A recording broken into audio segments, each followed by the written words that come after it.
Karl Marx's historical materialism is one of the philosophic projects of the last 2 centuries that has irrevocably changed the nature not only of philosophic speculation, but obviously of geopolitical realities, of social struggles, and also of historical and sociological analysis.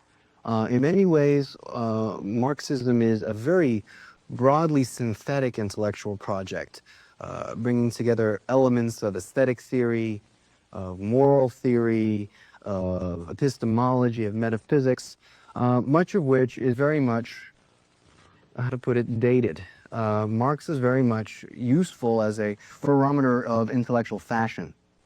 A romantic poet in his youth, and a great student of positivist science when positivism was in fashion in the latter half of the century. Nonetheless, there is a certain core of Marx's oeuvre, or how to put it, a certain part of his project, which has retained a certain currency even to this day. And that, I would urge, is Marx's historical materialism, his interpretation of history, and his very rich sociological analysis. I think if you would study any current historiography, American history, European history, world history, I think you would find that it is, even among people who would not consider themselves Marxists, strongly tinctured by Marxian analyses and Marxian posits. So what I'm going to try and give you here is to disentangle one certain thread of the whole project of Marxism, the historical materialism, and offer for you a rational reconstruction of it, which I have culled from reading a wide variety of his sources.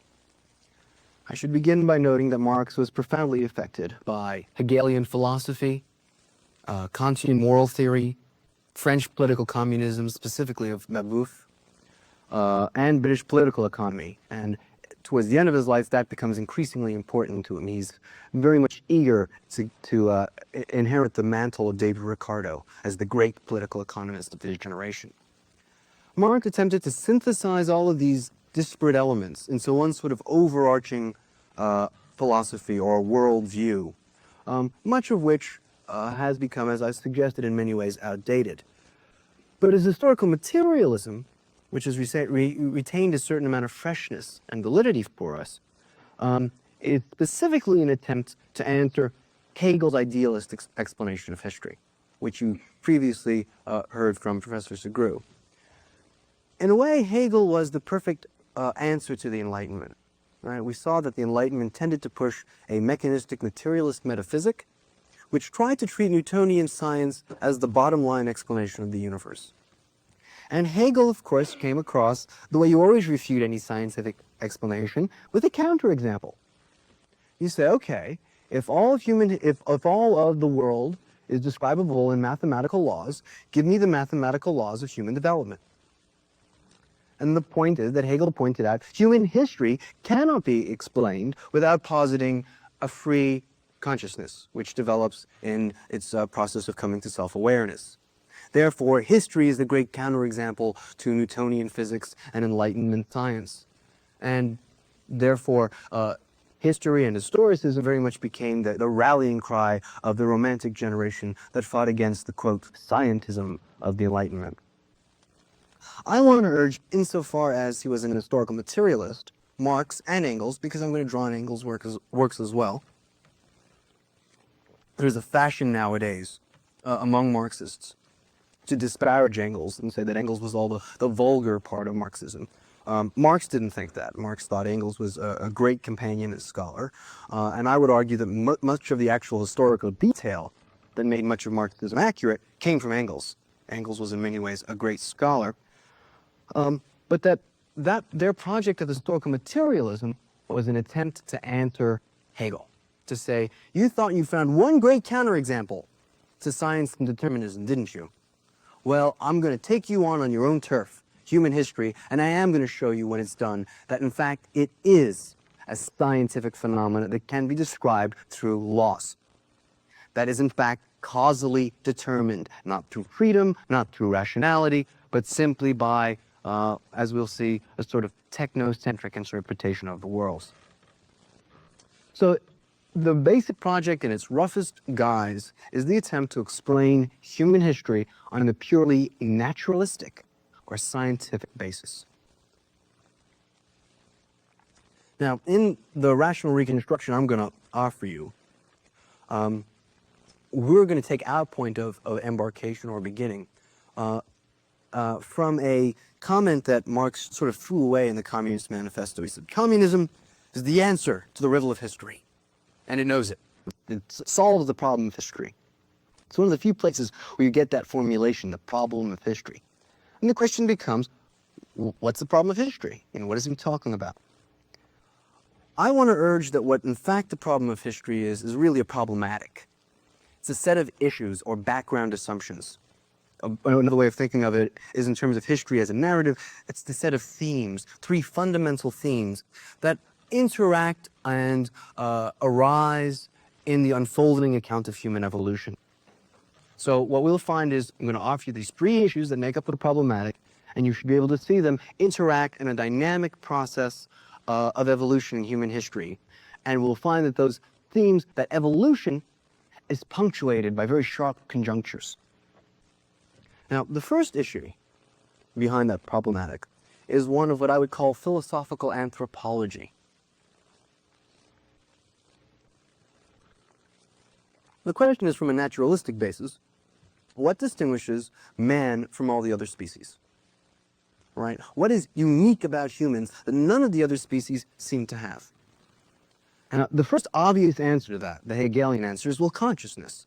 Humans are conscious. But remember, Marx is extremely concerned with naturalism, is very aware of the Darwinian revolution, is a great admirer of Darwin's, and is sensible enough to realize that probably consciousness is the last thing that humans develop, and that all things, all physical functions we develop, undoubtedly serve a naturalistic purpose. So to put consciousness as the answer there is really to jump the gun. Why would we develop consciousness in the first place? What function does it serve in our natural evolution? And that's why he says there's really something more fundamental than consciousness. And that is man, the producer.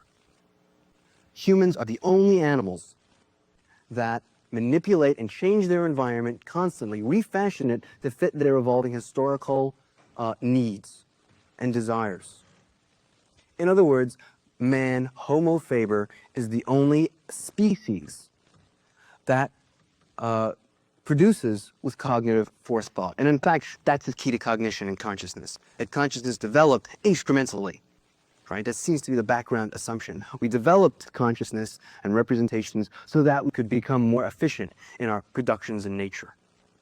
Right? That's his first fundamental assumption. Man is Homo faber, that animal that recreates and refashions his environment, that is to say nature, to correspond to and fulfill his changing historical needs and what Marx would call objectifications, right? His placing himself in nature and leaving his mark there. The second issue of the problematic is also anthropological, though in a much more, I would urge, natural historical sense. And that is that if we think about the problem of production and go out and observe actual producers, we'll find that even in the most primitive modes of production, specifically that which is called hunting-gathering, hunter-gatherer societies, even there we will always find a division of labor. Which is to say, no human is responsible for doing all the various productive tasks that humans are capable of, even in the most primitive modes of production. So in the case of hunter-gatherer societies, we can't help note that it is primarily or exclusively men who hunt. It is exclusively women who gather and tend the young. And he says that the first division of labor, therefore, was gender-based. And that has profound implications, obviously, for the way a society is going to be organized, right? If the first breakthrough in production will be the development of pasturage, who did that?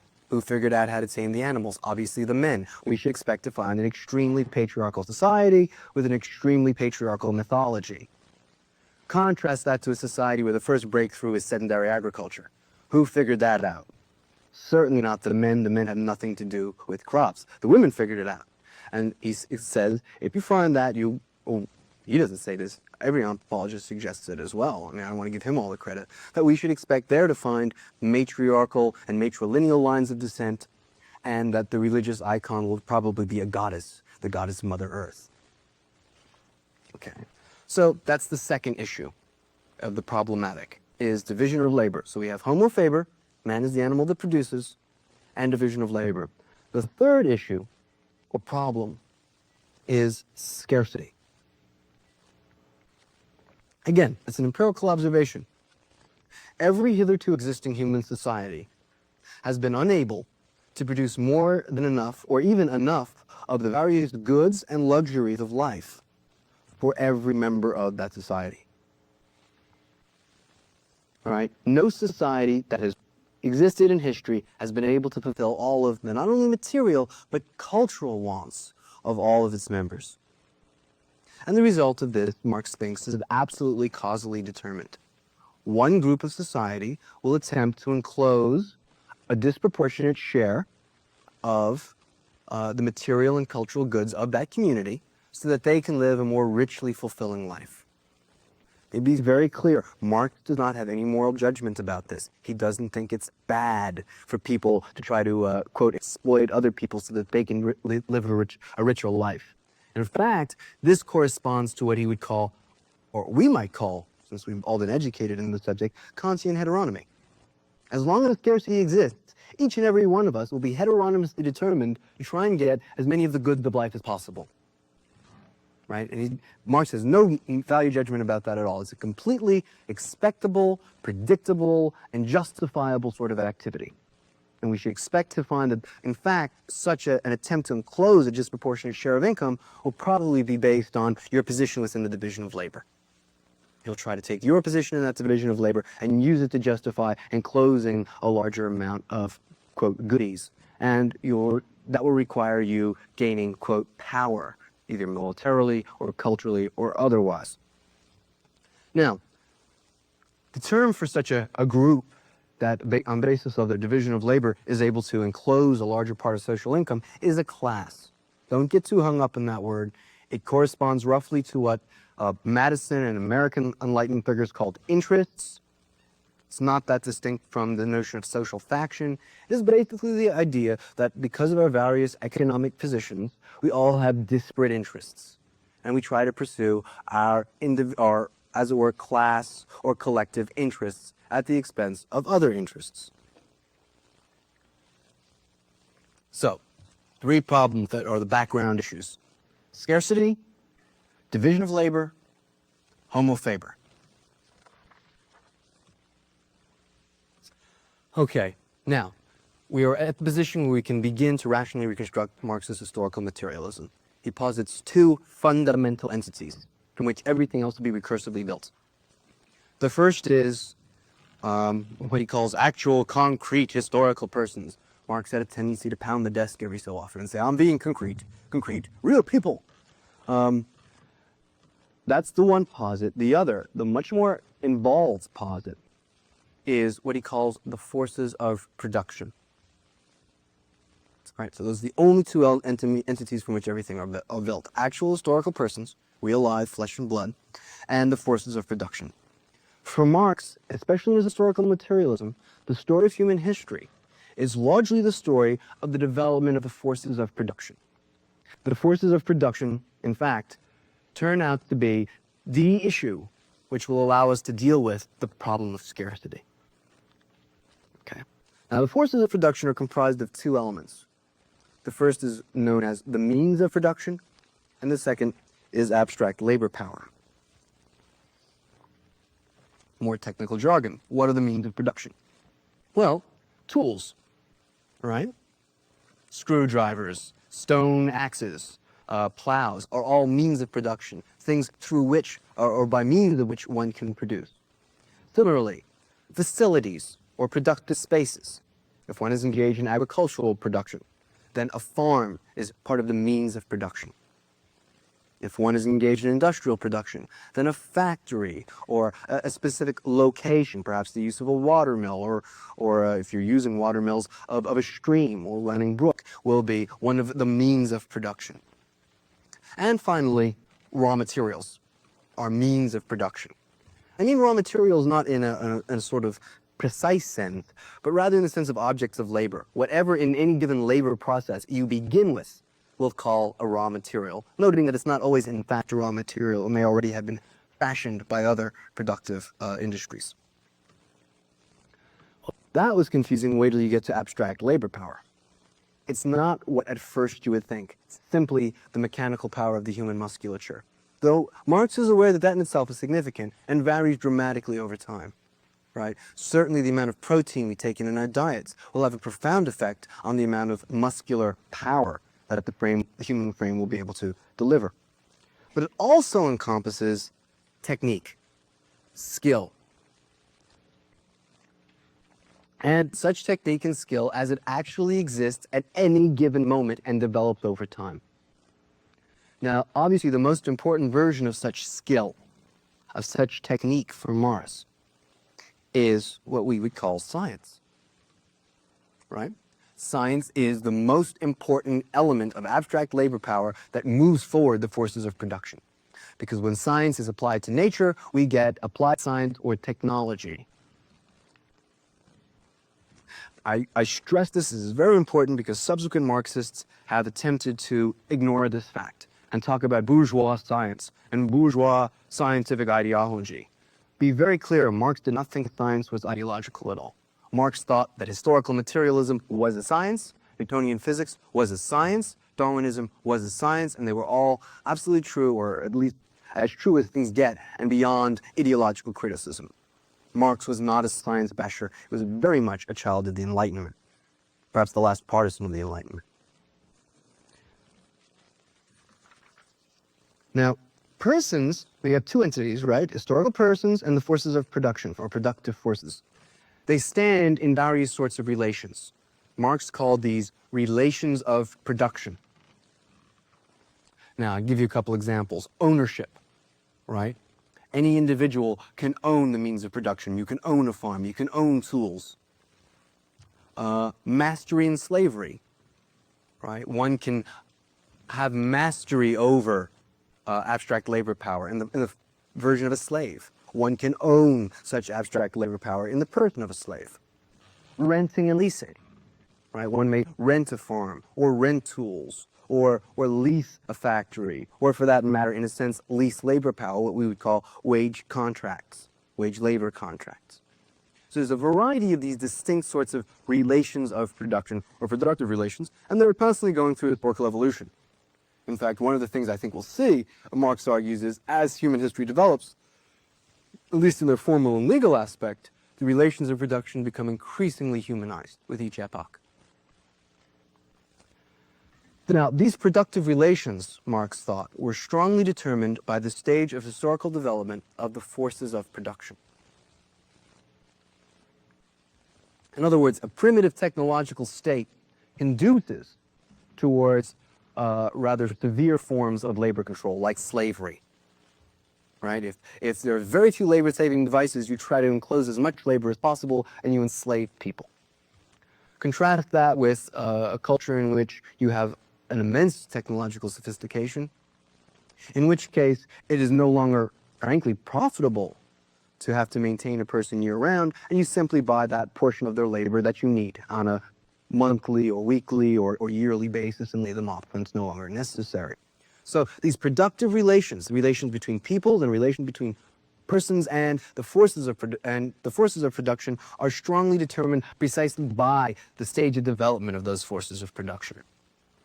We take the sum total of these productive relations, and it constitutes what Marx calls the economic structure of the society. Right? The structure is the sum of those relations. And it's worth noting that the structure does not include the entities which are connected in those relations. In the same sense that the structure of a bridge doesn't include the endpoints. It's that which connects. Okay. This structure Marx calls the base, or basis, of the rest of the social structure.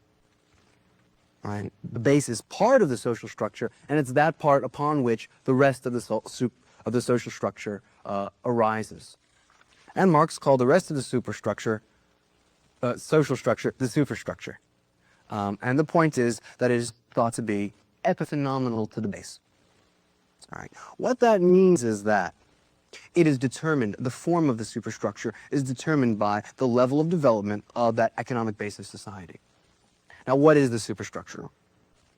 Law, political institutions, culture, philosophy,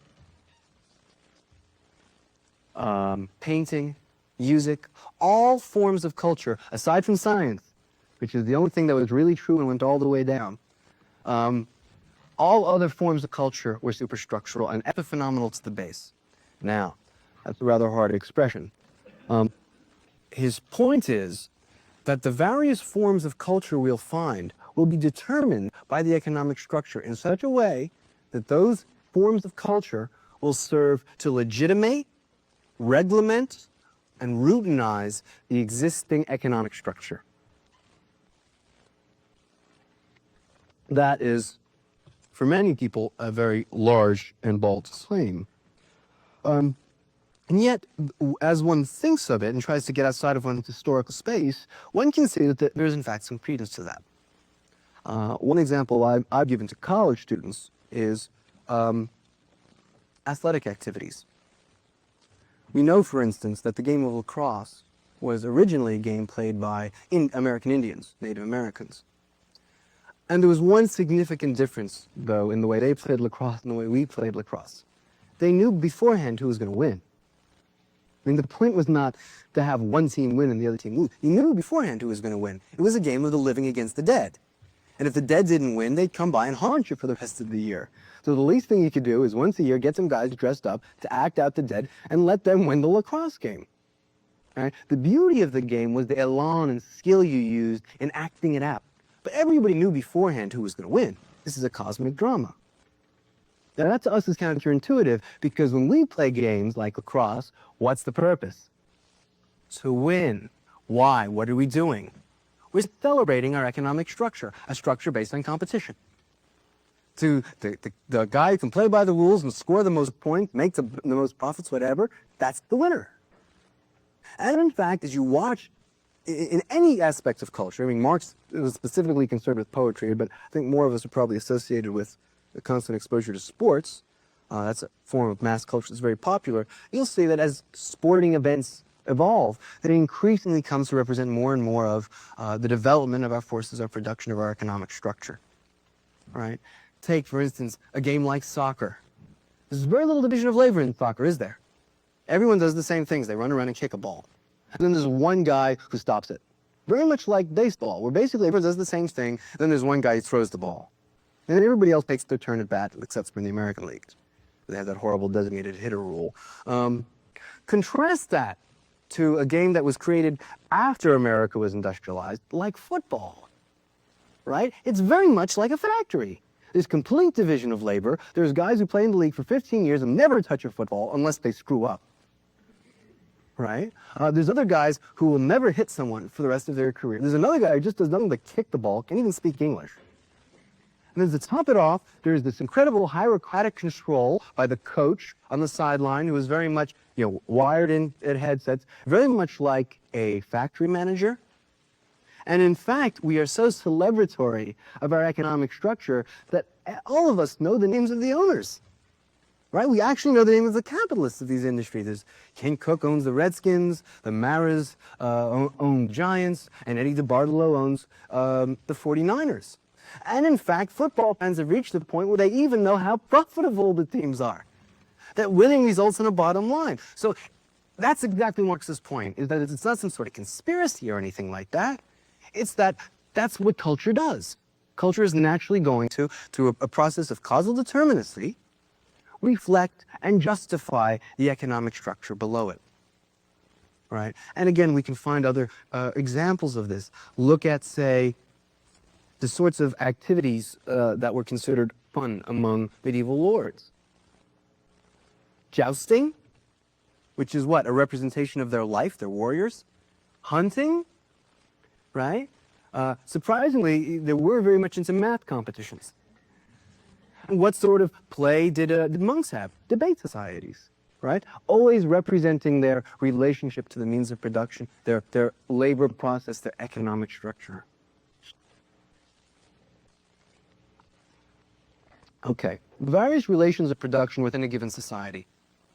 They correspond, as I've suggested, to a particular development of the forces of production. Some of these relations constitute an economic structure that Marx referred to as a mode of production. So if you ever hear, Marxists out on the street corner screaming about the mode of production, they're basically talking about the economic structure and its relationship to the forces of production. Marx argues that there have been exactly three modes, distinct modes of production in the civilized West. The first is the slave mode of production of the ancient or classical world. All right, and Marx, by the way, did his PhD on Aristotle. He's very aware that if you read every single classical Greek author, they all have one interesting sociological fact. Every single one of them justifies slavery, because slavery is the basis of their society. All right, it says you find that represented in every philosophic conception throughout the Roman Empire till you get to Augustine, when slavery is about to end. They all justified slavery. So that's the first mode of production, the slave mode. The second is the feudal mode of production, that which we would find in the medieval period. Right? And similarly, those ideas are associated with natural hierarchies, with the increasing amount of freedom as you move up. And again, the expression there in philosophy is Aquinas' great chain of being, as Professor Subaru mentioned. Right? We don't have slaves anymore, but we still have degrees of freedom depending on one's place in the economic and political structure. And of course, obviously, the higher up you are in that structure, the closer you are to God. And finally, the third mode of production is the capitalist mode of production of the present modern bourgeois epoch, which is distinguished, among other things, by the final formal legal equality of all persons. Now, you've got the elements. Marx wants to offer, or did offer, several laws of the development of the modes of production. These are, I would urge, scientific laws, which is to say they're based on his historical research. Therefore, they are subject to revision on the basis of new research. I think one of the mistakes that certain Marxist historians make is to treat Marx as a finally complete project. New research, and Marx did not have the greatest research abilities, new research might well change the nature of these laws, add new laws, etc. They're open to emendation. Nonetheless, I think what Marx offers is nonetheless, on its own, fairly impressive.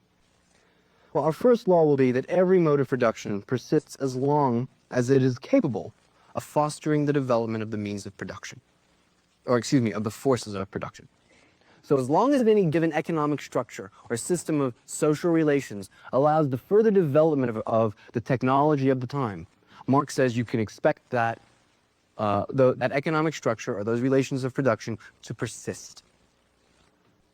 Right? That's the first rule. As long as there's still room for technological growth with those relations of production, you will continue to see that economic structure persist. The second law is that when the relations of production, or mode of production, serves as a fetter to the development of the forces of production, a period of social transformation ensues, in the form of sharp conjunctures that I mentioned earlier. And Marx recognizes that these conjunctures are called revolutions. And he says that's what is the cause of a revolution, is when you've reached a point of development where the social relations of production are actually fettering the development of the productive forces, which is to say, inhibiting the growth of technology, of applied science, then you can expect to see a revolution shortly. That's when that old mode of production has become outdated. And Marx states this somewhat paradoxically with the expression that history never poses a problem that it can't solve. By the time we have posed a problem, which is to say we found a fetter, we can already see the way out. And that, of course, raises the third law, that every new mode of production gestates, as he says, gestates within the womb of the old society or of the previous society prior to its replacement of the old mode of production. Okay, so Marx argues feudalism actually gestated in the womb of the Roman Empire. Where? In the marchlands. The marchlands of northwestern and northeastern Europe, where you didn't actually have slavery persisting quite as strongly. You had this sort of mingling of the Germanic warrior structures. And he says that's sort of the entering wedge of feudalism, so that once the Roman Empire falls, you already have a new mode of production. You can step right into feudalism. Similarly, within the feudal society, there were enclaves of, quote, bourgeois coming from burghers, in the cities, right? It's cities of, say, the Hanseatic League, which had engaged in extensive trade long before the demise of the medieval epoch, were in fact the first sort of proto-capitalist societies based on contract, as opposed to hierarchy, represented by the famous medieval German expression, Stadtluft macht frei, city air makes free. And so they're even there. For hundreds of years, you saw the gestation of a new capitalist society in the womb of the old feudal society. If you'd only gone to, say, the cities of the Hanseatic League or visited the famous Fugger family with its immense mining industries. And that, of course, is one of the reasons why, as you can see, history never solves a problem it can't, poses a problem it can't solve. You've already got the womb of the new society in the old. Well, to jump ahead briefly, the obvious question is, if we have a communist mode of production ahead of us, where do we find that gestating in the old one? That seems to be paradoxical. It's not from Marx. Marx says you find it in trade unions.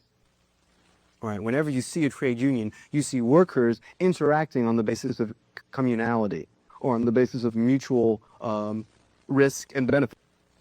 And he says that obviously is the first form that we will have of the next stage of, next mode of production, or stage of the development of the productive forces. Let me return now to capitalism. Marx argues that the capitalist mode of production is the first truly dynamic economic structure. There is this myth around that Marx hated the bourgeoisie and thought they were pigs. Incredibly wrong. Marx had profound respect for the bourgeoisie. He was aware that the bourgeois epoch was the greatest epoch in human history to date, and was in fact, in many ways, the far and away the most progressive epoch. And in fact, part of that is that it is a dynamic economic structure.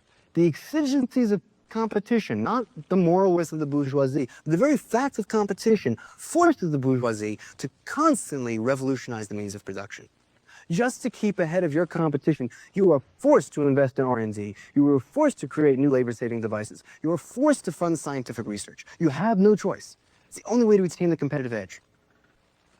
So, for the very first time in human history, the economy doesn't just expand on the basis of the growth of its area, right? More and more arable land. It begins to expand exponentially. You begin to use the same small number of resources and produce a vastly greater amount from it. Each unit of labor power produces far more use and exchange value than had ever been done hitherto. And Marx says with capitalism, it just gets faster and faster. The spiral of the growth of production is just fantastic. You know, within 200 years, you go from the cart and buggy to, you know, the space shuttle. That's just incredible.